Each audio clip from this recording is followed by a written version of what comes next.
ఇప్పుడు చంద్రబాబు నాయుడు గారు అని ఆయన ఒక అంటే నా పాయింట్ ఆఫ్ వ్యూలో నేను ఫస్ట్ ఆయన రిజిస్టర్ చేసింది ఎన్టీ రామారావు అని వెన్నుపోటు పొడిచిన, అంతవరకు నేను ఎప్పుడు ఫాలో అవ్వలేదు ఎక్కువ ఆయన గురించి. సో ఆయన ఫేమ్లోకి వచ్చిందే దాని నుంచి. వచ్చిన తర్వాత ఏమాత్రం కామన్ సెన్స్ ఉన్నా ఎన్టీ రామారావుని ఇంకా బ్యాడ్ క్యారెక్టర్గానే కన్సిస్టెంట్గా ఉంచితే అట్లీస్ట్ ఒక పాయింట్ ఆఫ్ వ్యూ ఉంటుంది ఆయన దృష్టిలో ఆయనకు ఉన్న ఎక్స్పీరియన్సెస్ అని. ఎప్పుడైతే అయిపోయి ఆయన పోయిన తర్వాత మళ్ళీ ఆయన దేవుడు చేసి ఆయన మహానుభావుడు ఆయనే కనిపెట్టాడు అంటే ఎన్టీ రామారావు గారికి ఉన్న ఫ్యాన్ బేసు ఎక్కడ పోతుందో అనే భయంతో అది చేయటం. సో అలాంటి వ్యూహాలు పన్నే ఆయన ఆబ్వియస్లీ అప్పటి నుంచి ప్రతి దానికి నేనే ఇది చేశాను నేనే అది చేశాను అని చెప్పి అక్కడి నుంచి ఇంతవరకు ఆయన ఏం చేశాడో నేను ఒక మామూలు ప్రేక్షకుడిగా one of the citizens of ఆంధ్రప్రదేశ్గా నేనైతే చూడలేదు. అప్పుడు నాకు ఒక ఒపీనియన్ ఏర్పడుతుంది తన మీద. అలాగే రంగుల రాజా పవన్ కళ్యాణ్ ఇప్పుడు ఆయన మొహానికి రంగేసుకుని ఒక పెద్ద సూపర్ స్టార్ అయిపోయాడు. Nobody says no, terrific, absolutely ఆయన పెద్ద ఫ్యాన్ ఫాలోయింగ్ ఉంది. ఒక రాజకీయ నాయకుడిగా వచ్చినప్పుడు నేను ఇది చేస్తా అని సినిమాలో డైలాగ్ చెప్పినట్టు చెప్పి ఆ తర్వాత ఇప్పుడు జనసేన పార్టీ పెట్టినప్పుడు నేను కూడా ఇంప్రెస్ అయ్యాను ఆ టైంలో. సో దాని తర్వాత అన్నీ జరిగిన అందరికీ తెలుసు, దాన్ని మళ్ళీ మనం రిపీట్ చేయాల్సిన అవసరం లేదు. ఇప్పుడు లేటెస్ట్గా చూస్తే ఊరు పేరు తెలియని ఒక అమ్మాయి తెలంగాణలో ఫేమస్ అయిపోయి బర్రెలక్క అంటే బర్రెల్ని కాస్తుంది. బర్రెల్ని కాసే ఒక అమ్మాయి అంత పాపులర్ అయిపోతే ఈయన సూపర్ స్టార్ అయ్యి ఉండి బర్రె లెక్క అయిపోయాడు.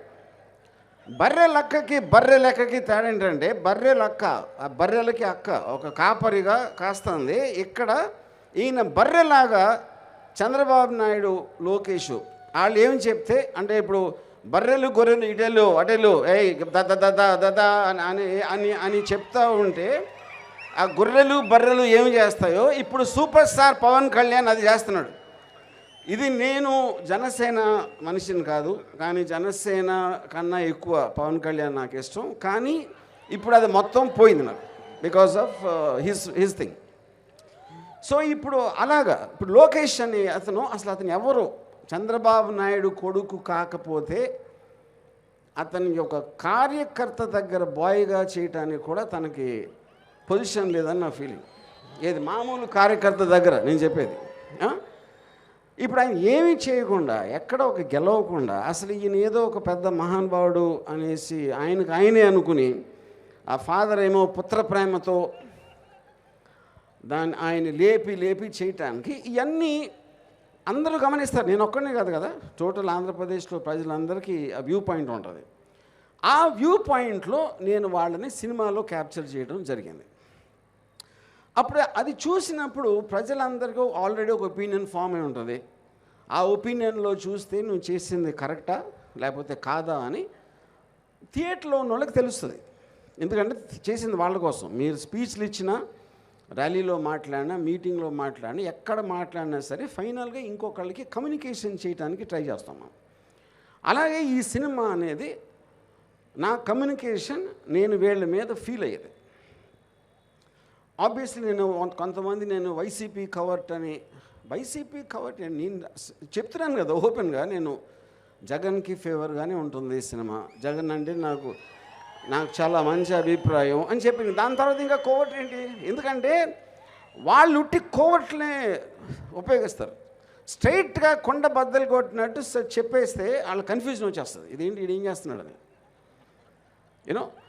సో ఆ కాంటెక్స్ట్లో నేను చెప్పేది. సో ఇప్పుడు ఈ సినిమా నా ఉద్దేశం ఏంటి అంటే నాకు అర్థమైన వాళ్ళ క్యారెక్టర్ని వాళ్ళు మాట్లాడితే బట్టలు ఇప్పదీసి కొడతాం, లేకపోతే గొంతు పిసికేస్తాం, దవడ పగల కొడతాం. ఆయనేమో ఒక ఎర్ర బుక్ అంటాడు, అది ఎర్ర బుక్క ఎర్రి బుక్క అనేది మనకి తర్వాత తెలుస్తుంది యూనో. అంటే ఒక డిక్టేటరా మీరు? డెమోక్రటిక్ కంట్రీలో పేర్లు రాసేసుకుని వీళ్ళందరి సంగతి చేస్తా అంటే నాకు తెలిసి కిమ్ యాన్ యంగ్ కూడా చేసి ఉన్నాడు అలాంటిది నార్త్ కొరియాలో యూనో.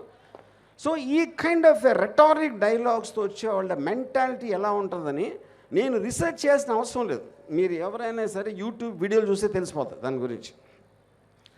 సో వాళ్ళేమో చెయ్యలేని పని, బట్టలు ఎవడదీసి కొడతా, పరిగెట్టిస్తా అని ఏదైతే చెయ్యలేని చెప్తున్నారో, నేను వాళ్ళ నిజం బట్టలు కాదు, వాళ్ళ నేకెడ్గా చూసే ఇష్టం ఎవరికి ఉంటుంది కానీ అది వేరే విషయం. వాళ్ళ యాక్చువల్ ఆలోచనని, వాళ్ళ సంకుచిత్వానికి ఆ బట్టలు మాత్రం ఈ సినిమాలో కంప్లీట్గా ఇప్పైపోతున్నా. So this is my final sage of film and I want to thank everybody, వేదికంచిన పెద్దలందరికీ. అండ్ వ్యూహన్ సినిమా అనేది నేను ఇందాక చెప్పినట్టు it's a very unique kind of a film. అందుకని నా ఫీలింగు, వాళ్ళు కూడా ఆ టెన్షన్ ఫీల్ అవడానికి అదే రీజను. ఇందాక చెప్పినట్టు ఆర్టికల్ 19 కాన్స్టిట్యూషన్ ఆస్పెక్ట్లో ఏ మనిషికైనా ఒక ఫ్రీడమ్ ఆఫ్ థాట్ ఉంటుంది, ఫ్రీడమ్ ఆఫ్ ఎక్స్ప్రెషన్ ఉంటుంది. సో నేను well with in the limits of legality నేను చేయటం జరిగింది. అందుకనే సెన్సార్ బోర్డ్ సర్టిఫికేట్ వచ్చింది మాకు. సో ద పాయింట్, అది హైయెస్ట్ అథారిటీ. దాని తర్వాత ఎవరైనా ఏమైనా ట్రై చేయొచ్చు, అది కోర్టులో మా అడ్వకేట్స్ ఆ రోజు వచ్చినప్పుడు వాళ్ళు చూసుకుంటారు. సో లైక్ దాసరి కిరణ్ గారు చెప్పినట్టు వీఆర్ ఆన్ ట్రాక్. డెఫినెట్గా 29న సినిమా రిలీజ్ అవబోతుంది. థ్యాంక్స్. So thank you.